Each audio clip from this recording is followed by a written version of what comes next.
अरे अरे, आज बहुत ही देर हो गई। जल्दी से राजमहल जाना होगा। बहुत सारे काम पड़े हुए हैं। जल्दी खाकर निकलना होगा। अरे माँ, अरे ओ माँ, अरे खाना दे दो मुझे। मुझे तो राजमहल जाना है। माँ, अरे क्या ये रसोई में कोई खाना नहीं है क्या? अरे इसका मतलब ये हुआ कि माँ ने खाना पकाया ही नहीं है। क्या अजीब बात है।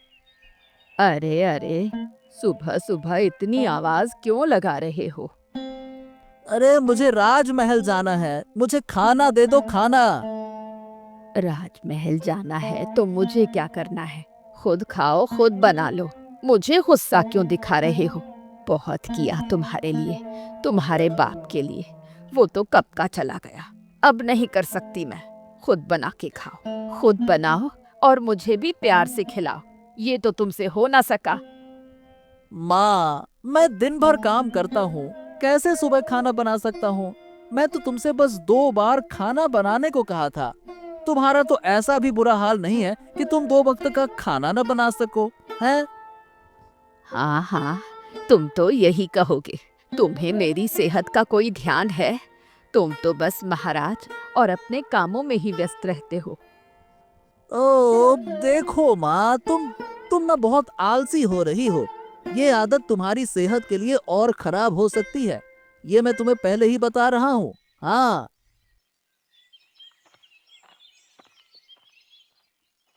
अरे माँ, अरे ओ माँ, माँ। क्या है रे? क्या हुआ? थोड़ा तो आराम से बोलो। बस माँ माँ माँ करते हो। अरे आराम से बोलने का क्या मतलब है? तुम तो बैठी हो ही माँ। और मैं कह रहा था कि मेरा दूध जो खींचा गया है, तुम ये दूध से भरी बाल्टी महाराज के दरबार में दे आओ, फिर काम हो जाएगा। हाँ। नहीं नहीं बेटा, अभी नहीं कर सकती। कुछ और काम है। हैं? क्या काम है? अरे है। तुम जाओ। जब तक तुम जाओगे मैं सारे काम कर लूंगी। समझे ना? जल्दी जाओ, नहीं तो शाम हो जाएगी। अरे माँ, मुझे गाय के बाड़े को साफ करना है, वहाँ सब कुछ ठीक करना है। तुम्हें थोड़ा चलने फिरने की जरूरत है, इसीलिए ये दे आओ, फिर आराम से बैठना। हाँ। अच्छा, तो तुम मुझे सिखा रहे हो? मैंने तो बहुत काम किया है आज, और अब तो मेरी उम्र हो गई है। तुम जानते हो ना, बड़े लोगों को ज्यादा काम नहीं करना चाहिए। छोटे ही काम करते हैं, उनके पास ताकत होती है। काम नहीं करेंगे तो शरीर बैठ जाएगा। जाओ बेटा, तुम ले जाओ, ज्यादा बातें मत बनाओ। अरे क्या बोल रही हो माँ? मैं तुम्हारी सेहत के लिए ही तो कहता हूँ, लेकिन तुम इतनी आलसी हो गई हो कि कुछ सुनती ही नहीं हो। ठीक है, मुझे खुद ही दूध लेकर जाना पड़ेगा। ठीक है, जाता हूँ, मैं जाता हूँ, जाता हूँ, जाता हूँ।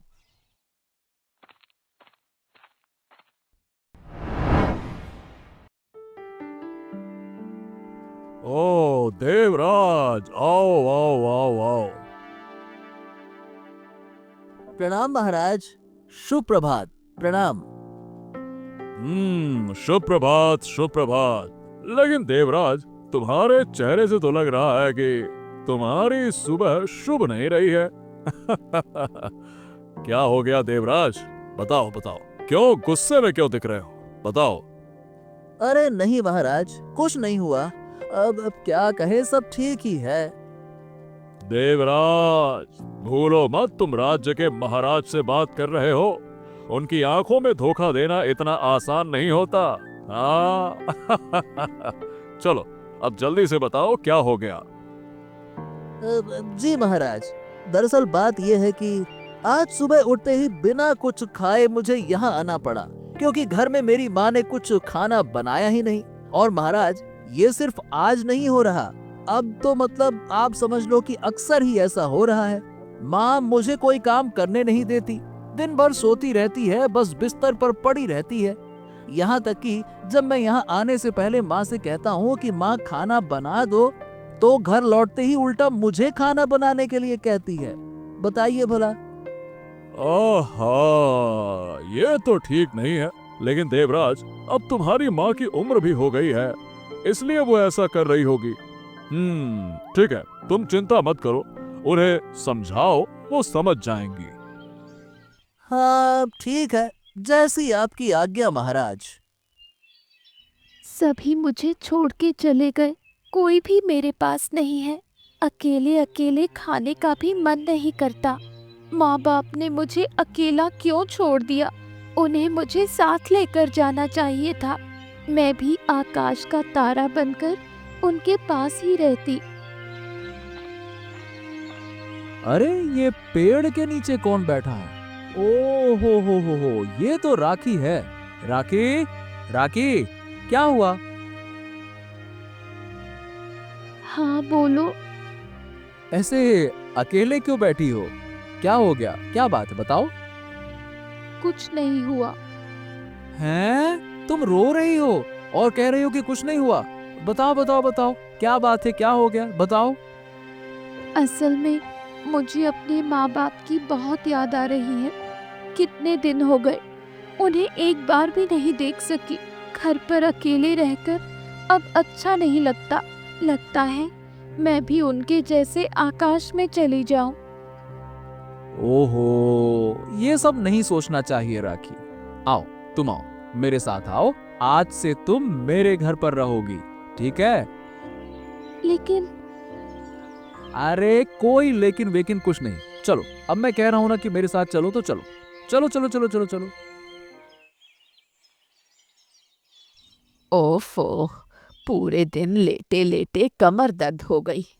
थोड़ा चल कर आती हूँ। शाम को सड़क पर चलने से बड़ा आराम मिलता है।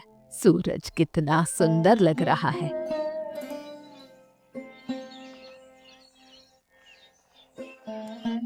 अरे, ये तो देवराज की माँ है। कहाँ जा रही हो? कहीं नहीं, बस थोड़ा टहलने आई थी। पूरा दिन लेटी रही, इसलिए अब थोड़ा बाहर आ गई। ओहो, मेरी भी यही हालत है। मेरा बेटा ही तो सब काम करता है, घर के काम हो या बाहर के काम। ऐसा बेटा कोई नहीं, बहुत अच्छा है वो। ओह, मेरे बेटे का तो कहना ही क्या। राज्य का मंत्री है, महाराज के बिना तो वो कुछ भी नहीं कर सकता। पूरे राज्य की जानकारी उसी के पास है।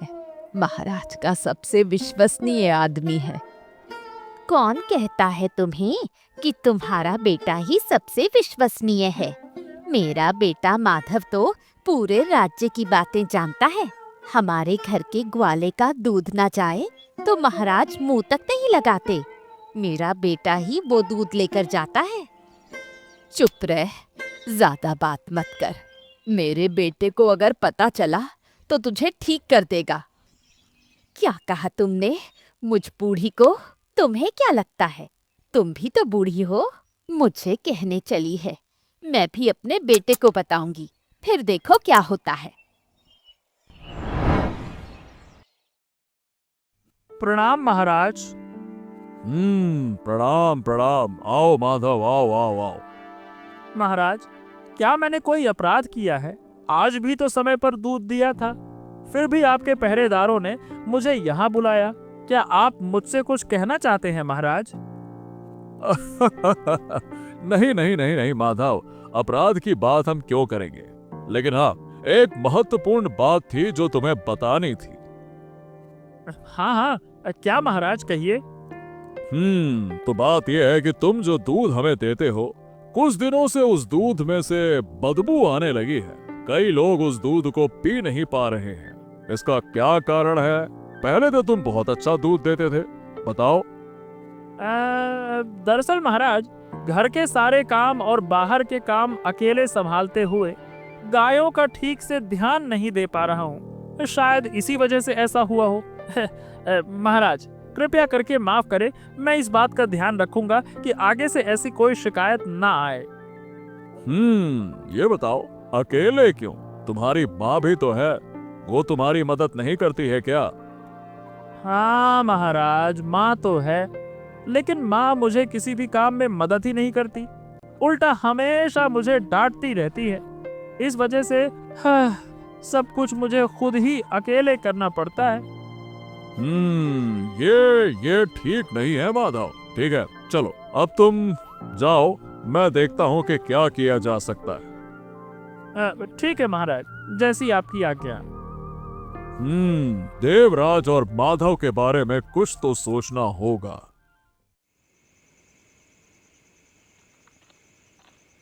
अरे देवराज, तू तो जल्दी आ गया बेटा। बहुत अच्छा, आज तो जल्दी घर लौट आया। हाथ में काफी समय है। क्यों माँ, मैं जल्दी घर लौट आया, इस वजह से तुम इतना खुश दिख रही हो हैं? अरे तबीयत ही तो ठीक नहीं, इसलिए सोचा कि रात का खाना तो तू ही बनाएगा। हैं? मतलब क्या? मैंने कहा कि रात का खाना तू ही बनाएगा।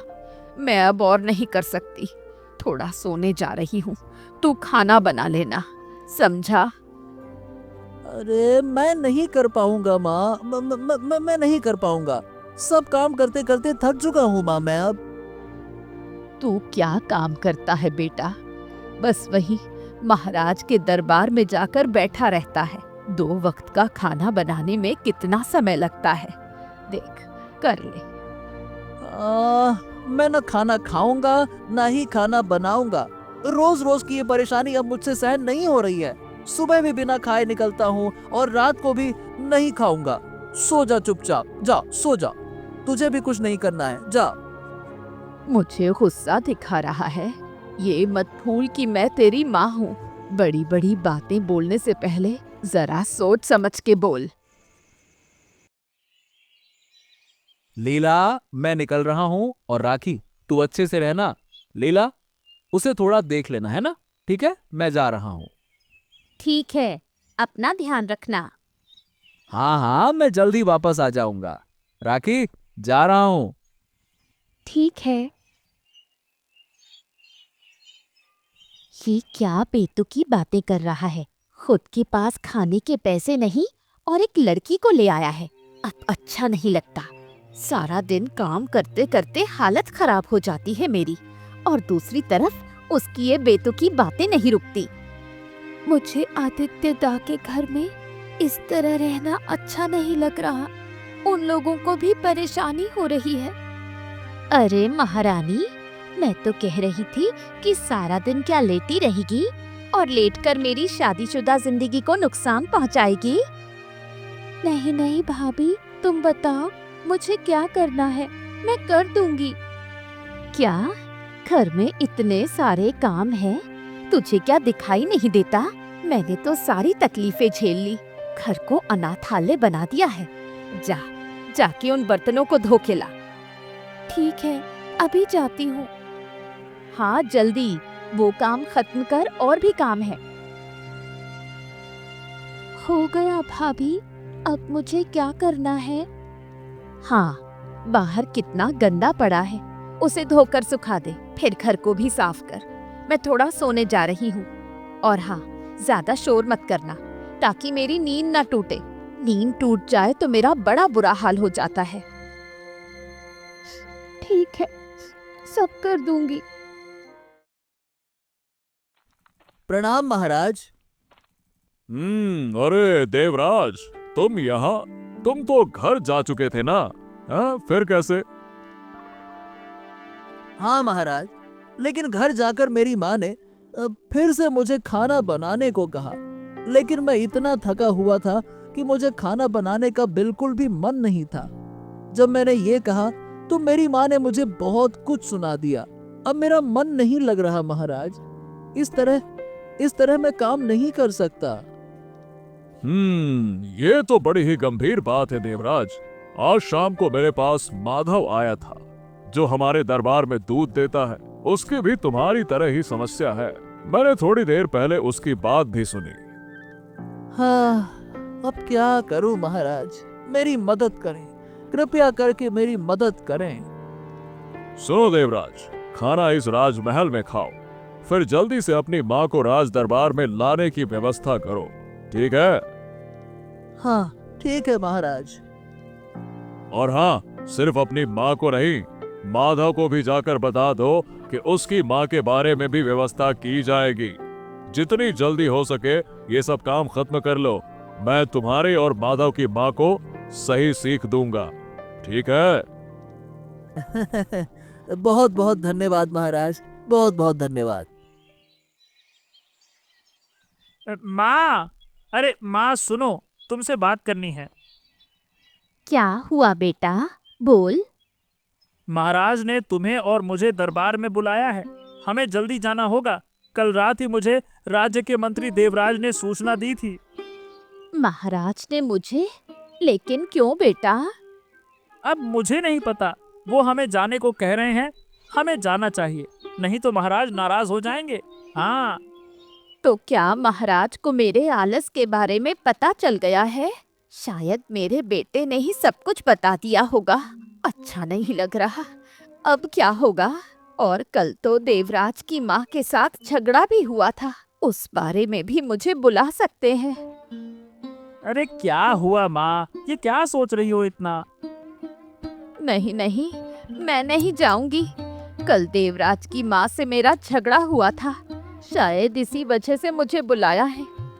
हमें जाना ही होगा माँ, चलो मेरे साथ, नहीं तो महाराज हमें सजा देंगे। तुम जिद मत करो फालतू में। अगर हमसे कोई गलती हुई है तो महाराज शायद हमें थोड़ी सी सजा देंगे, लेकिन अगर हम नहीं गए तो हमारी सजा दोगुनी हो जाएगी। हाँ। ठीक है, चलो। ओ राखी, जाओ खाना बना दो। हाँ, मैं अभी बनाती हूँ। आह, आह, मेरा हाथ जल गया। आह। क्या राखी, तू ऐसे खाना क्यों बना रही है? ओ हो, कितना जल गई है तू। रुक रुक रुक रुक, मैं पानी लेके आता हूँ। लीला, अरे लीला, लीला। क्या हुआ? इतना क्यों चिल्ला रहे हो? अरे चिल्लाऊं नहीं तो क्या करूं? तुम राखी से खाना बनवा रही हो, क्यों? हैं? अरे ये छोटी सी लड़की से काम करवा सकते हैं क्या? बताओ भला। और इतने दिन तो तुम खुद खाना बनाती थी, आज क्या हुआ? हैं? मैं अकेले इतने सारे लोगों के लिए खाना नहीं बना सकती। इतने सारे काम अकेले कैसे करूं? तुम बैठकर सिर्फ खाते रहोगे, कोई काम नहीं करोगे। छी छी छी छी राखी, तुम इतना गिर चुकी हो, एक छोटी सी लड़की से खाना बनवाती हो। इतनी नीच सोच। ओहो हो, मैं सोचा नहीं था कि तुम ऐसा सोचती हो। मैं नहीं कर सकती, इस घर को छोड़कर चली जाऊंगी। तुम अपनी इस लड़की के साथ रहो, ये मैं कह रही हूँ। पूरे दिन खाना बनाने में मेरी जिंदगी खत्म हो रही है। या तो घर में काम वाली रखो या मुझे बाप के घर छोड़ दो। मेरी वजह से आदित्य भाई और भाभी के बीच इतना झगड़ा हो रहा है, मुझे उन्हें समझाना होगा। लीला, ऐसा मत करो। आदित्य भाई, इस घर को छोड़कर जा रही हूँ। लीला भाभी, तुम भी घर छोड़कर मत जाओ, मैं जा रही हूँ। तुम दोनों कृपया और झगड़ा मत करो।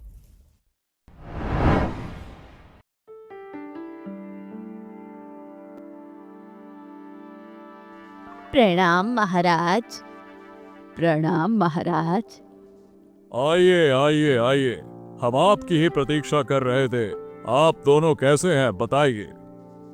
ठीक हूँ महाराज, ठीक हूँ। अगर आप ठीक हैं तो अब कुछ काम करना होगा। आपके लिए एक बहुत अच्छा काम तैयार किया है। काम? लेकिन क्या काम महाराज? हाँ हाँ, कहता हूँ, क्यों घबराती हो? देखो, इस राजमहल में बहुत सारे फूलों के पेड़ हैं, एक बड़ा सा बगीचा भी है, सामने और महल के पीछे दोनों तरफ। उस बगीचे की देखभाल आप दोनों को करनी होगी। सुबह शाम पानी देना, फूलों की देखभाल और जो जो जरूरी काम है वो सब कुछ आपको करना होगा। समझ गई? क्या? लेकिन क्यों? हम क्यों आपके बगीचे की देखभाल करेंगे महाराज? क्योंकि हमने कहा है, अब से ये आपके जिम्मे है बगीचा, ठीक है? लेकिन इतना बड़ा बगीचा हम दोनों कैसे संभालेंगे? नहीं नहीं नहीं नहीं नहीं, सिर्फ बगीचा नहीं, बल्कि महल के पीछे एक खेत भी है। उसकी देखभाल भी आपको करनी होगी। वहाँ बहुत सारी सब्जियां उग चुकी हैं।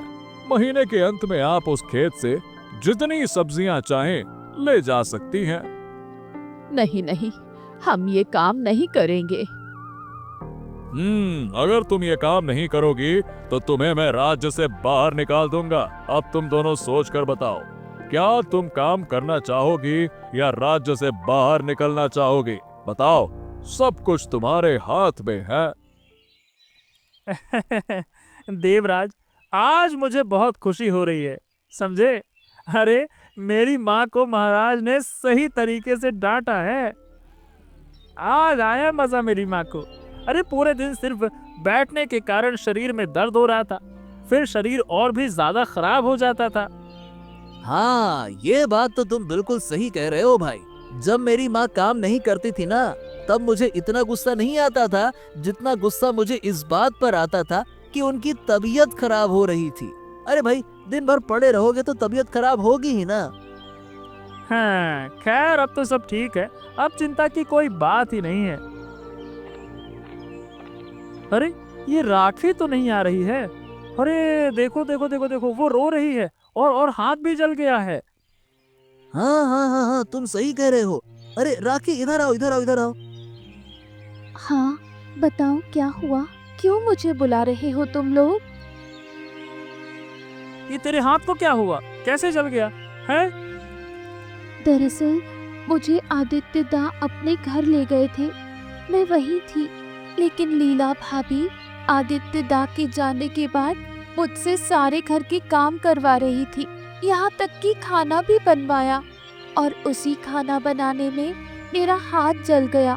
ये देखकर आदित्य दा बहुत गुस्से में आकर लीला भाभी से झगड़ने लगे। फिर मैं उनके घर से बाहर आ गई। क्या हमारे राज्य में ऐसा हो रहा है? मैं तुरंत जाकर महाराज को सब कुछ बताता हूँ। चलो मेरे साथ, महाराज जरूर लीला को सही सजा देंगे। चलो। महाराज महाराज महाराज, एक अहम बात आपको बतानी है महाराज। क्या बात है देवराज? बोलो, क्या कहना चाहते हो? महाराज, अभी कुछ देर पहले हम राखी से मिले।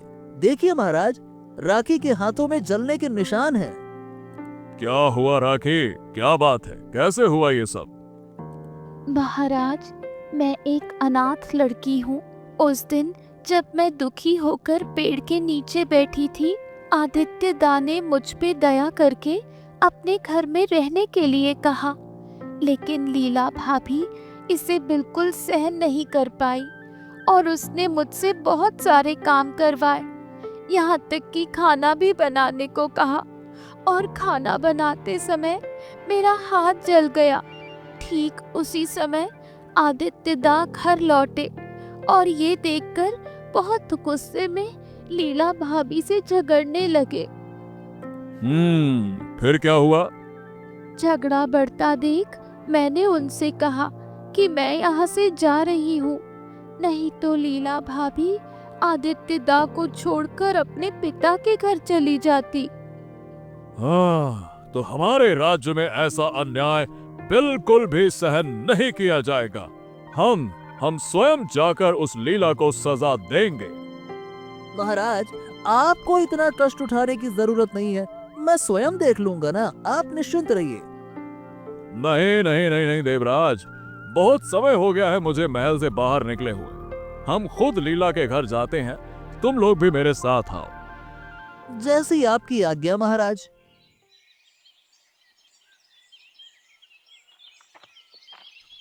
लीला, मुझे खाना दे दो। मैंने कुछ नहीं पकाया। अगर तुम्हें भूख लगी हो तो खुद बना लो या फिर काम करने वाला लाओ। क्या तुमने खाना ही नहीं पकाया? अरे ये सब क्यों कर रही हो लीला? इससे हमारे घर में और ज्यादा झगड़ा होगा। आदित्य, लीला, अरे कहाँ हो तुम लोग? बाहर आओ। कौन है जो इस समय हमें बुला रहा है? रुको, ये महाराज है। हाँ लीला, तुम्हारे पापों की सीमा अब बढ़ चुकी है। लेकिन मेरे राज्य में कोई लड़की पर अत्याचार नहीं करेगा। ये मैं बिल्कुल भी बर्दाश्त नहीं करूंगा। तुमको हम राज्य से निकाल रहे हैं। बाहर निकल जाओ इस राज्य से। नहीं नहीं महाराज, मैंने कुछ नहीं किया। हमें पूरी सच्चाई पता है। राखी ने हमें सब कुछ बता दिया है। कैसे तुमने उससे सारे काम करवाए और उस पर अत्याचार किया, हमें सब कुछ पता है। महाराज महाराज महाराज महाराज, मैं आपके कदमों में गिरता हूँ। आप मेरी पत्नी को राज्य से बाहर ना करें। मैं उससे बहुत प्यार करता हूँ महाराज, ऐसा ना करें। देखा तुम्हारे पति ने तुम्हारे लिए कैसे माफी मांगी, जबकि तुम्हारे द्वारा किए गए सारे जुल्मों के बावजूद वो तुम्हारे लिए माफी मांग रहा है। समझ रही हो? हाँ महाराज, अब मैं अपनी गलती समझ गई हूँ। कृपया मुझे माफ कर दे। राखी, मुझे माफ कर दो। अब से तुम हमारी बेटी हो। हमारे घर कोई बच्चा नहीं, अब से तुम हमारी इकलौती बेटी हो।